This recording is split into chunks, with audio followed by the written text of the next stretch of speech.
میری آج کی اس جمعۃ المبارک کی بابرکت ساعتوں میں گفتگو کا موضوع ہے میلاد النبی صلی اللہ تعالی علیہ وسلم۔ اللہ تبارک و تعالی نے پاک کلام کے اندر حضور جان کائنات رحمت للعالمین صلی اللہ تعالی علیہ وسلم کی آمد کے حوالہ سے ارشاد فرمایا لقد من اللہ علی المؤمنین، تحقیق اللہ تبارک و تعالی نے احسان فرمایا مومنین پر، اذ بعث فیہم رسولا من انفسہم، انہی میں سے اپنا برگزیدہ رسول مبعوث فرما دیا۔ اللہ تبارک و تعالی نے بہت نعمتیں اپنے بندوں کو عطا فرمائیں، بہت نعمتیں عطا فرمائیں۔ کسی بھی نعمت کے ملنے کے بعد احسان ضرور کیا، لیکن اللہ تبارک و تعالی نے وہ نعمت عطا کرنے کے بعد یہ نہیں فرمایا کہ مومنو میں نے تمہارے اوپر احسان کیا۔ بے شمار نعمتیں ہیں، بے شمار نعمتیں ہیں۔ بندہ اگر اپنی طرف دیکھتے تو نعمتوں سے خالی نہیں ہے، بندے کا ایک ایک عضو اللہ کی نعمت ہے، ایک ایک عضو اللہ کی نعمت ہے۔ اتنی نعمتیں عطا کرنے کے بعد میرے مالک نے، میرے خالق نے یہ نہیں فرمایا کہ مومنو میرے بندو میں نے تمہارے اوپر احسان کیا، لیکن ایک نعمت ایسی تھی، ایک برگزیدہ ہستی ایسی تھی جس کو بطور نعمت عظمیٰ فرما کر اللہ نے مومنوں کو عطا کی۔ جب عطا کر دیا تو رب فرماتا ہے لقد من اللہ علی المؤمنین، مومنوں اللہ نے تمہارے اوپر احسان کیا ہے، اللہ نے تمہارے اوپر احسان کیا گیا کہ اپنا برگزیدہ رسول، اپنا پیارا بندہ تمہارے درمیان مبعوث کر دیا گیا۔ ذرا سوچئے، اللہ نے اتنی نعمتیں عطا فرمائیں، کسی نعمت پر احسان نہیں جتلایا۔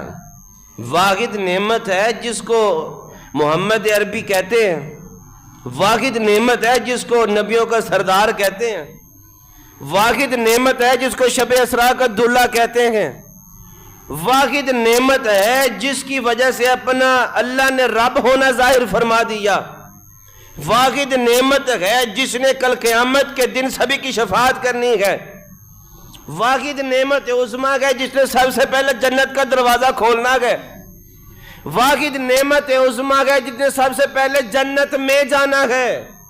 جب وہ نعمت آئی تو اللہ نے فرمایا مومنو پہلے بھی نعمتیں دیں لیکن احسان نہیں کیا، لیکن جو محمد عربی کی صورت میں تمہیں نعمت دے رہا ہوں یہ نعمت بڑی ڈاڈی ہے، یہ نعمت بڑی عظیم ہے، یہ نعمت بڑی اونچی ہے۔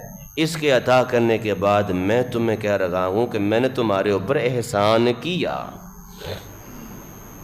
میں نے تمہارے اوپر احسان کیا۔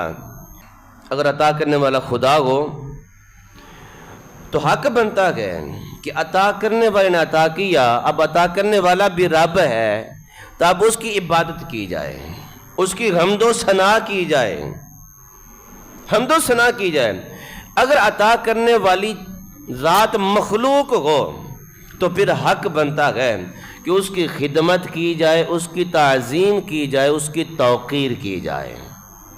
اور جو چیز عطا کی گئی، جو چیز عطا کی گئی اس کے عطا ہونے کے بعد حق بنتا ہے کہ اس نعمت کا چرچا کیا جائے، اس نعمت کا ذکر کیا جائے، اس نعمت کی تعریف کی جائے۔ اب ہم نے یہاں پر دیکھنا ہے عطا کرنے والا کون ہے، پتہ چلا کہ عطا کرنے والا رب ہے، تو ہمیں کیا کرنا پڑے گا؟ رب کی عبادت کرنی پڑے گی، رب کی حمد و ثنا کرنی پڑے گی۔ عطا کیا کیا بھائی؟ پیسہ عطا کیا وہ تو کیا گیا، دولت عطا کی وہ تو کی ہے، گھر عطا کیا وہ تو کیا گیا، لیکن اس موقع پر اللہ نے کیا عطا کیا؟ رب فرماتا ہے لقد من اللہ علی المؤمنین اذ بعث فیہم رسولا. اس موقع پر حضور علیہ السلام کی بات ہو رہی ہے. عطا کرنے والا رب، عطا کرنے والی ذات رب کی، تو حق بنتا ہے کہ رب کی عبادت کی جائے، رب کی تعریف و ثنا کی جائے. عطا کیا کیا گیا؟ محمد عربی کی ذات. تو اب حق بنتا گیا ایز مسلمان، ایز مومن، حضور کا غلام ہونے کی حیثیت سے حق بنتا گیا. رب نے عطا کیا حضور کو، ہمیں، حضور کی ذات کو ہمیں عطا کیا، ہمیں نعمت بنا کے دے دیا. اب حق بنتا ہے کہ حضور کی تشریف آوری پر بندہ مومن جس کے دل میں ایمان کی رتی موجود ہے، جس کے دل میں حضور کا عشق موجود ہے، جس کے دل میں حضور کا پیار موجود ہے، حق بنتا ہے، لازم ہے کہ جب حضور علیہ السلام کی تشریف آوری کے ایام آئے تو وہ خوشیاں منائے، وہ خوشیاں منائے. کیوں؟ عطا کرنے والا جب عطا کرے تو اس کی تعریف بنتی ہے، ثنا بنتی ہے. جو چیز عطا کی گئی اس پر بھی حق بنتا ہے کہ اس کا بھی چرچا کیا جائے، اس کی بھی تعریف کی جائے. جب عطا کرنے والا بڑا ڈاڈا ہے، بڑا عظیم ہے، تو ذرا سوچو جو عطا چیز کی گئی ہے وہ کتنی عظیم تر ہوگی، وہ کتنی عظیم ہوگی. تو ہمارے سامنے ہے عطا کرنے والا خدا ہے، جو عطا کیا گیا وہ حضور کی ذات ہے. رب بھی بلند و بالا، اور رب کے بعد حضور علیہ السلام کی ذات والا بھی بلند و بالا ہے. ایک اور مقام پر اللہ تبارک و تعالی نے ارشاد فرمایا فَاذْكُرُونِي أَذْكُرْكُمْ وَاشْكُرُوا لِي وَلَا تَكْفُرُونِ. رب فرماتا ہے فَاذْكُرُونِي، پس تم میری یاد کرو، تم مجھے یاد کرو. اذکرکم، میں تمہارا ذکر کروں گا. کتنا عظیم رب ہے یار، کتنا عظیم رب ہے، کتنا عظیم رب ہے. ہم یاد کر رکھے گئے، وہ رب فرماتا میں تمہارا ذکر کروں گا، میں تمہارا ذکر کروں گا. آج ایم این ایم پی نہیں کہتا، آج وزیر اعظم وزیر اعلیٰ نہیں کہتا، آج ہمارے ملک کا صدر نہیں کہتا کہ مجھے یاد کرو گے تو میں اپنی کیبنٹ میں بیٹھ کر، اپنے لگا لو کہ سب جرمن میں بیٹھ کر میں تمہارا ذکر کروں گا. نہیں کرتے بھائی، وہ تو سیٹ پہ بیٹھ کر ہمیں کچھ سمجھتے ہی نہیں ہے. لیکن سوچئے جو رب تخلیق کرنے والا ہے، پیدا کرنے والا ہے، پھر رزق کا ذمہ بھی اٹھانے والا ہے، وہ رب فرما رہا ہے فَاذْكُرُونِي، بس تم مجھے یاد کرو. فجر کا وقت آئے مجھے یاد کرو، ظہر کا وقت آئے مجھے یاد کرو، عصر کا وقت آئے مجھے یاد کرو، جب بھی میرے گھر سے صدا آ جائے مجھے یاد کرو. تو میں کیا کروں گا؟ اذکرکم. رب فرماتا میں تمہارا ذکر کروں گا، میں تمہارا ذکر کروں گا.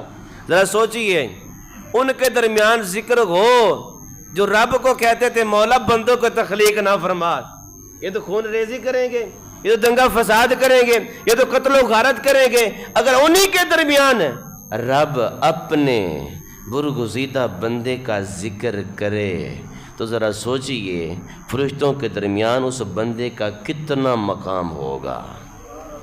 ہم تو کہتے تھے قتل و غارت کریں گے، یار رب ہو کر اپنے بندے کا ذکر کر رکھا گئے، رب ہو کر اپنے بندے کا ذکر کر رکھا گئے. پھر رب فرماتا ہے فرشتوں میں کہتا تھا نا جو میں جانتا ہوں تم نہیں جانتے.